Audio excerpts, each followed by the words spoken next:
The Divorce, Dissolution and Separation Act heralded the introduction of no-fault divorce, meaning that couples no longer need to blame each other for the collapse of a relationship. I do hope Mrs. Dolan isn't watching this. It's been reported that the government's decision to scrap Britain's fault-based divorce system has prompted a flurry of breakups, with 3,000 applications for separation lodged in just a week. 3,000 in a week. So, under the old regime, divorces could be granted only if the petitioning applicant proved one of 5 permitted facts, which included accusing the spouse of adultery. Other reasons included blaming one spouse for unreasonable behaviour or desertion.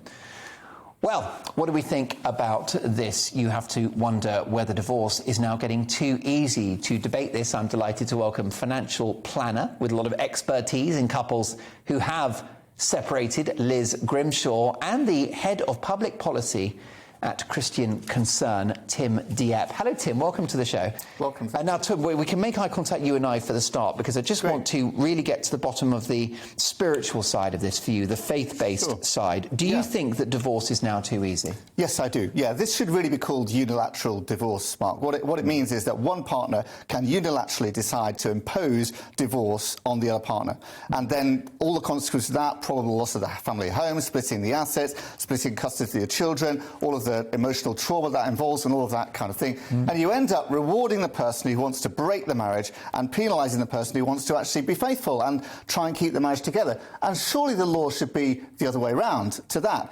This is probably now the only contract in law where one person can unilaterally break out of it without any reason, without citing any fault, and just have it happen. And there you are. And surely it makes it easier to break than a tenancy contract, easier to break than some mobile phone contracts. Surely marriage should mean more than that. But we've had, haven't we, Tim, the ridiculous theatre of couples who both want to separate, it's a mutual decision, having to cook up an excuse.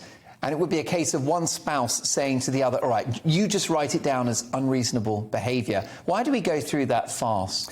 Well, it shouldn't be a farce. It should be a serious thing, and people should have a serious reason for why they want to break a serious vow that they've made, for better, for worse, for richer, for poorer, in sickness and health, till death us do part. So it should be a very serious reason. I mean, I accept that divorce is sometimes the least worst option, but it should be an absolute last resort with a very good reason behind it, and it shouldn't be that one partner can impose it on the other without giving any reason whatsoever.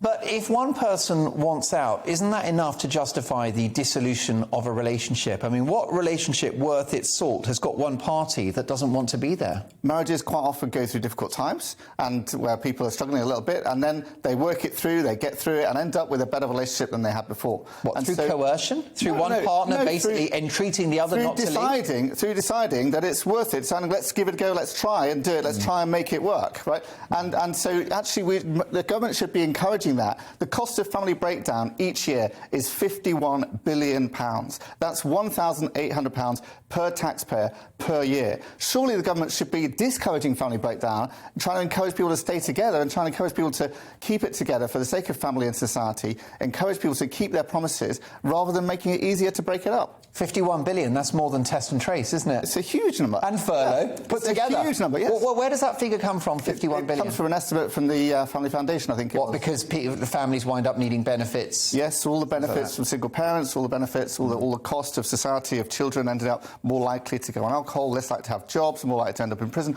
All of those consequential costs that come through from family breakdown. Fascinating conversation. Well, let's now bring Liz Grimshaw into it. Hi, Liz. Welcome to GB News. Hi. Hi. Liz, what do you think about this? Is divorce now a bit too easy, even from a financial point of view? No, I don't think so. And I think the change in the law doesn't necessarily mean that more people will do it.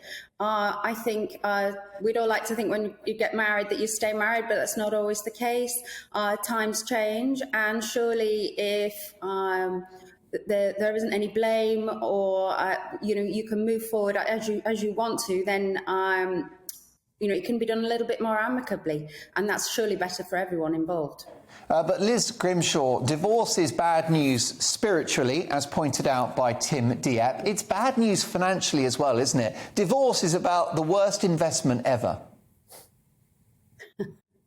Well, you know, when you enter into a marriage, Mark, then everything's going to be shared, right? You know, if you don't want to share anything, then don't get married to start with. So when you decide to separate that relationship, then everything has to separate, whether it's your home, your children, your finances. So I don't think it's necessarily the worst financial decision. You know, it's a decision that you make emotionally, and if that's what you want to do, then you have to be prepared to separate other things as well.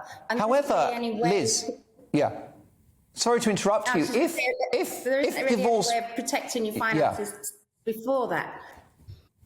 Liz, if divorce was more difficult, people would think twice before getting married, and surely that would be a good thing. I personally don't think they would. I think people get married because they want to. Situations change and they end up in divorce. And that's not necessarily how they set out for it to happen. It just happens that way.